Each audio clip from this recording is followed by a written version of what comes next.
बिस्मिल्लाहिर्रहमानिर्रहीम अस्सलाम वालेकुम। उम्मीद है कि आप सब खैरियत से होंगे।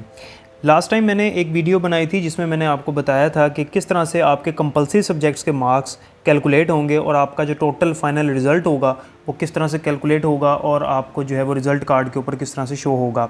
जिसमें मैंने फ़र्स्ट ईयर सेकंड ईयर के हवाले से डिस्कशन की थी और मैंने कहा था 9th और 10th के हवाले से भी आप इस तरह से सेम कर सकते हैं। उसके अंदर 5% मार्क्स जो आपके कंपलसरी सब्जेक्ट्स के ऐड होने हैं वो भी मैंने आपको बता दिए थे। यानी आपके इलेक्टिव सब्जेक्ट्स के मार्क्स जो हैं उनको देखते हुए उनकी परसेंटेज निकाली जाएगी और उसकी परसेंटेज के अंदर 5% ऐड किए जाएंगे और उतने परसेंट आपके कंपलसरी सब्जेक्ट्स के मार्क्स लगाकर टोटल कैलकुलेट कर दिए जाएंगे। लेकिन बहुत सारी रिक्वेस्ट आ रही थी कि सर 9th और 10th क्लास का भी हमें डिमॉन्स्ट्रेशन दें ताकि हमें जो है ना वो उसकी क्लैरिफिकेशन हो जाए। तो आज की वीडियो में 9th और 10th क्लास के हवाले से मैं डिस्कशन करूंगा, तो ध्यान से देखिएगा और इसी के मुताबिक आप अपने रिज़ल्ट को कैलकुलेट कर सकते हैं। तो स्टार्ट करते हैं, स्टेप बाय स्टेप बताऊँगा, हर चीज़ को ध्यान से देखना है और किसी चीज़ की समझ ना आए तो वीडियो को दोबारा से देख लीजिएगा और बगैर स्किप किए मुकम्मल वीडियो देखिएगा ताकि हर चीज़ जो है वो क्लियर हो सके। तो सबसे पहले हम बात करते हैं 10th क्लास की। अब जिस तरह कि आपको पता है कि 10th क्लास में जो सब्जेक्ट्स होते हैं जैसे साइंस ग्रुप के सब्जेक्ट्स हैं, लाइक बायो कंप्यूटर है सबसे पहले, उसके बाद फिज़िक्स है, मैथ है, केमिस्ट्री है, इंग्लिश, उर्दू, इस्लामियात और पाक स्टडी। अब पेपर जो आपका होना है वो सिर्फ कंप्यूटर, फिज़िक्स, मैथ और केमिस्ट्री का होना है। इंग्लिश, उर्दू, इस्लामियात और पाक स्टडी के मार्क्स जो हैं वो आपके इलेक्टिव सब्जेक्ट्स के मार्क्स को देखते हुए लगाए जाएंगे। तो स्टार्ट करते हैं, देखें सबसे पहले फ़र्ज़ करते हैं, देखें 10th क्लास के जो मार्क्स हैं वो आप जो पेपर देंगे उसके मुताबिक लगेंगे और 9th के चूँकि आपके पेपर नहीं हुए तो आपके 10th वाले मार्क्स ही रिफ़्लेक्ट करेंगे 9th क्लास को। तो फ़र्ज़ कर लेते हैं कि एक स्टूडेंट है, उसके कंप्यूटर में 40 मार्क्स आए हैं आउट ऑफ 50, तो इसी तरह से उसके पिछले 9th क्लास के अंदर भी 40 मार्क्स लग जाएंगे। फ़िज़िक्स की बात करते हैं तो फ़र्ज़ करते हैं उसके फ़िज़िक्स में आगे 45 मार्क्स आउट ऑफ 60, तो इसके 9th में भी 45 मार्क्स लग जाएंगे। मैथ में फ़र्ज़ करते हैं इसके 70 मार्क्स हैं आउट ऑफ 75, तो 9th में भी इसके 70 मार्क्स लग जाएंगे।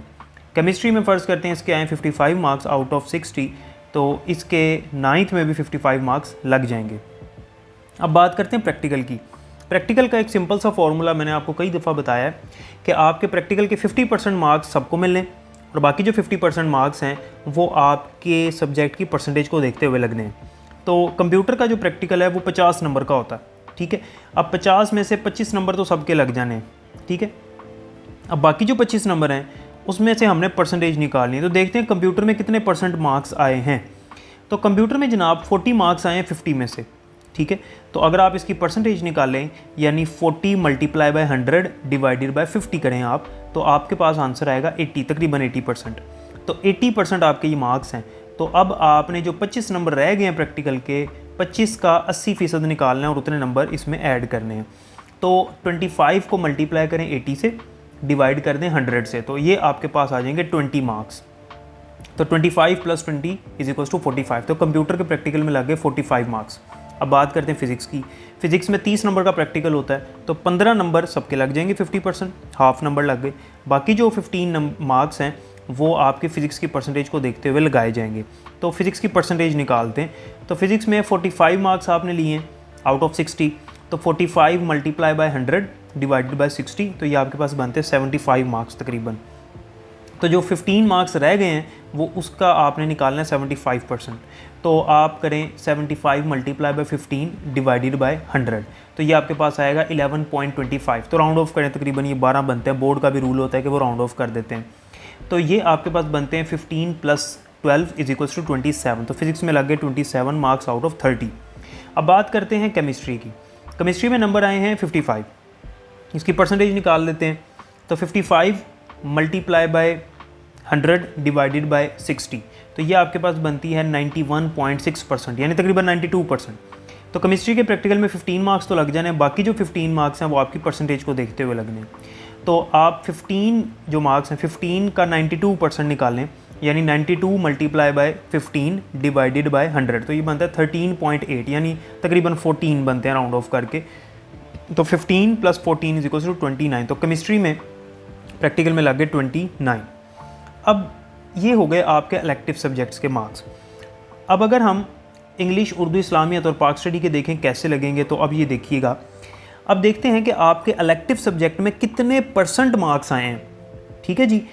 कंप्यूटर के 9th क्लास में होते हैं 50 नंबर, 10th में भी होते हैं 50 मार्क्स और प्रैक्टिकल के होते हैं 50, यानी कंप्यूटर के टोटल कितने हो गए, टोटल मार्क्स कंप्यूटर के कितने 150, फिज़िक्स के 9th में 60, 10th में 60 और प्रैक्टिकल में 30, तो ये बनते हैं 150 फिज़िक्स के भी।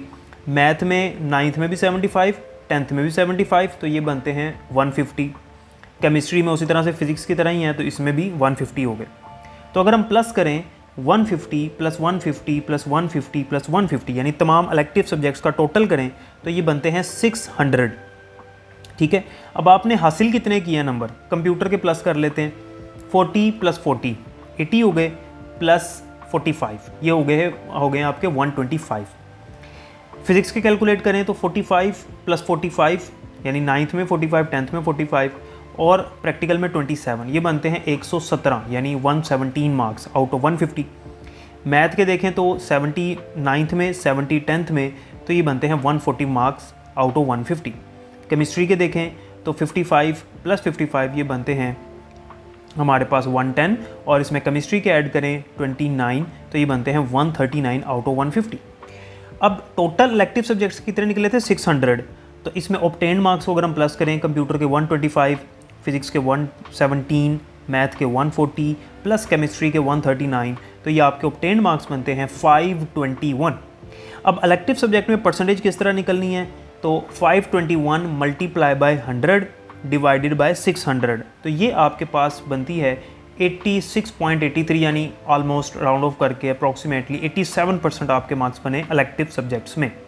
तो इलेक्टिव सब्जेक्ट्स में आपके कितने मार्क्स आए हैं 87%। अब आपने लगाने हैं यही मार्क्स अपने कंपल्सरी सब्जेक्ट्स में, लेकिन 5% ऐड करके। तो 87 में 5% ऐड करें तो ये बनते हैं 92%। अब आपने 92% मार्क्स लगाने इंग्लिश में, तो इंग्लिश में कितने मार्क्स होते हैं जी 75 होते हैं 10th में, तो 75 का 92% निकालना है, तो 75 मल्टीप्लाई बाय 92 डिवाइडेड बाय 100, तो ये बनता है 69, तकरीबन 69 बनता है। तो इंग्लिश में लग गए आपके 10th में भी 69 और 9th में भी 69। उर्दू का भी 75 मार्क्स का पेपर होता था, उर्दू में भी ऑब्वियसली 69 10th में और 69 9th क्लास में। इस्लामियात का 50 का पेपर होता है 9th में और 50 का होता है 10th में। तो 50 की अगर हम 92% निकालें यानी 50 मल्टीप्लाई बाय 92 डिवाइडेड बाय 100, तो ये बनते हैं 46। तो 9th में 46 लग जाएंगे और 10th में 46 लग जाएंगे। पाक स्टडी का भी वही मार्क्स हैं, उतने ही हैं, तो पाक स्टडी में भी 46 9th में और 46 10th में लग गए। ठीक है जी, तो अगर हम इसका टोटल करें यानी इंग्लिश में 69 प्लस 69 138, उर्दू में भी 138, इस्लामियात में 46 प्लस 46 92 और पाक स्टडी में भी 92। अब अगर हम ऑब्टेन्ड मार्क्स निकालें टोटल कितने बन रहे हैं, कंप्यूटर के 125, फिज़िक्स के 117, मैथ के 140, केमिस्ट्री के 139 प्लस इंग्लिश के 138 प्लस उर्दू के 138 प्लस इस्लामियात के 92 प्लस पाक स्टडी के 92, तो ये बनते हैं जनाब 981 मार्क्स आउट ऑफ 1100। तो इस तरह से 10th क्लास का रिज़ल्ट कैलकुलेट होगा। उम्मीद है कि समझ आ गई होगी। अब बात करते हैं 9th क्लास की। 9th क्लास में उतने ही मार्क्स लेते हैं ताकि आसानी रहे आपको। अब देखें 9th क्लास में फ़र्ज़ करते हैं एक स्टूडेंट ने कंप्यूटर में लिए 40 मार्क्स, फ़िज़िक्स में लिए 45, मैथ में लिए 70 और केमिस्ट्री में लिए 55। ठीक है जी, अब प्रैक्टिकल के तो लगने नहीं हैं, 10th के भी इसके नहीं लगने, अब इसके कंपल्सरी सब्जेक्ट्स के लगने हैं। ठीक है, तो अगर हम प्लस करें 40 plus 45 plus 70 plus 55, obtained marks बने हैं 210। तो इसके इलेक्टिव सब्जेक्ट्स में ऑब्टेन्ड मार्क्स बने हैं 210। ठीक है, कंप्यूटर के 50 मार्क्स होते हैं प्लस फिज़िक्स के 60, मैथ के 75, केमिस्ट्री के 60, तो ये बनते हैं 245 मार्क्स। तो इसने हासिल कितने किए हैं 210। तो देखते हैं कितने परसेंट बनते हैं, तो 210 मल्टीप्लाई बाय 100 डिवाइडेड बाय 245, तो ये बनते हैं 85.7 यानी तकरीबन 86%। ठीक है, 86% इसने मार्क्स लिए हैं इलेक्टिव सब्जेक्ट्स के अंदर। तो अगर हम इसमें 5% मार्क्स मज़ीद ऐड करें यानी 86 में 5 ऐड करें तो ये बनता है 91। तो अब आपने इंग्लिश में भी 91 मार्क्स लगा देने हैं, 91% मार्क्स, उर्दू में भी 91% मार्क्स, इस्लामियात में भी 91% और पाक स्टडी में भी 91%। तो किस तरह से लगाएंगे, इंग्लिश में होते हैं 75 मार्क्स, 75 का 91% आपने निकालना है, तो 75 मल्टीप्लाई बाय 91 डिवाइडेड बाय 100, तो ये आपके पास बनते हैं तकरीबन 69 मार्क्स। ठीक है, राउंड ऑफ करके 69। और इस्लामियात के अगर हम निकालें यानी 50 मल्टीप्लाई बाय 91 डिवाइडेड बाय 100, तो ये बनते हैं तकरीबन 45 या 46 अगर हम राउंड ऑफ करें तो 46, और स्पार्क स्टडी में भी 46। तो अगर हम इसको प्लस करते हैं तो अगर हम टोटल ऑफ 10 मार्क्स देखें तो ये बन रहे हैं 440 मार्क्स। तो इस तरह से आप 9th के मार्क्स भी कैलकुलेट कर सकते हैं। किसी चीज़ की समझ नहीं आए तो आप कमेंट सेक्शन में पूछ लीजिएगा या वीडियो को दोबारा देख लीजिएगा। अपना ख्याल रखिएगा। अल्लाह हाफ़िज़।